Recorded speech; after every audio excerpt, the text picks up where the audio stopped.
What's going on with you guys? Welcome to another episode of Quick Learn. And in today's episode, I will teach you how to connect your ChatGPT into your WhatsApp. So this one is very easy. So let's get it started. So first of all, you cannot directly connect your ChatGPT to your WhatsApp.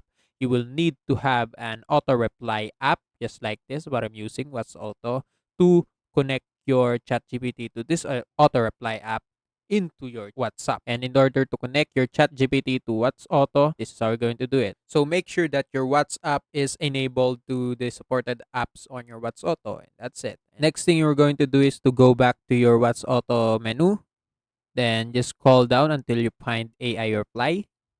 Then you will need to provide an API key. So in order to do that, just click Get API Key and it will redirect you to this OpenAI page. Just click these three lines at the top right corner and go to API reference. And on that, just scroll down until you find this authentication. Just click API keys right here. Then you will need to log in first. So after logging in, you will redirect right to this page and you will need to create a new secret key. So make sure you type this key, what you can see on the screen. And after that, you will need to copy the generated secret key. Just click the copy button, then go back to your WhatsAuto and paste this on the API key. And for the model, just click the second one, the 301 ending, and just click save. And that's it. That's how you're going to connect your WhatsAuto to ChatGPT, and all the supported apps will be also connected.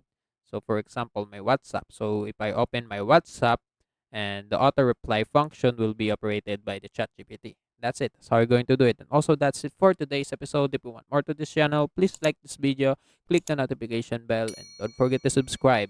See you in the next one.